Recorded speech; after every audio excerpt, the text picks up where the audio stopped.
कराची से एक मज़दूर के कत्ल की बड़ी हौलनाक वारदात सामने आई है और यूं लगता है कि जैसे नेटफ्लिक्स की कोई क्राइम सीरीज़ है और उसका एक पार्ट हमने कराची में देखा।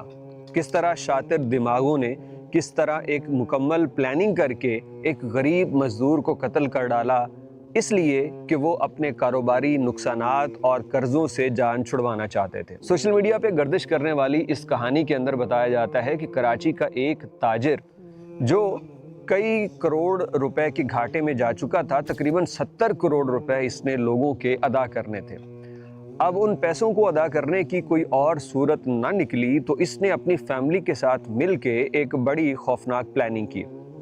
इसने बाज़ार से एक मज़दूर को काम करने के बहाने अपने घर बुलाया, उससे कुछ वक्त तक काम करवाया घर के अंदर और फिर उसे खाना दिया। उस खाने के अंदर बेहोश करने वाली दवाई मौजूद थी। जैसे ही मज़दूर ने वो खाना खाया वो बेहोश हो गया और फिर इस बंदे ने अपने कपड़े, अपनी घड़ी और अपने जूते, हर एक चीज़, अपना वॉलेट उसकी जेब में डाल के उसको यूं रंग दे दिया जैसे ये वो ताजर है जिसको नुकसान हुआ। और फिर इस इंसान को अपनी गाड़ी में बिठा के इन्होंने बड़े तरीके के साथ गाड़ी को पहले एक पॉइंट पे ले जाके आग लगाई और फिर ऊपर से नीचे धकेल दिया।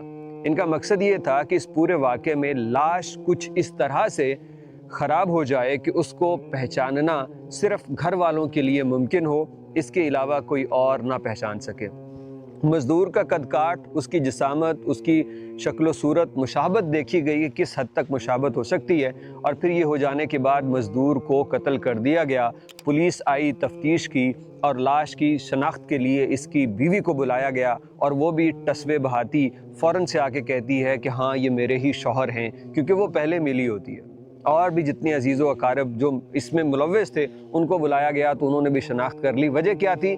क्योंकि प्लान ये था कि इसके बाद अनाउंस ये हो जाएगा कि वो ताजिर मर गया, अब कर्ज़ा वसूल करने वाले खामोश हो जाएंगे और अब इसके बाद वो सारा का सारा जो कर्ज़ा है वो हड़प कर लिया जाएगा और ये खुद रूपोश हो जाएगा या अपना हुलिया तब्दील कर लेगा।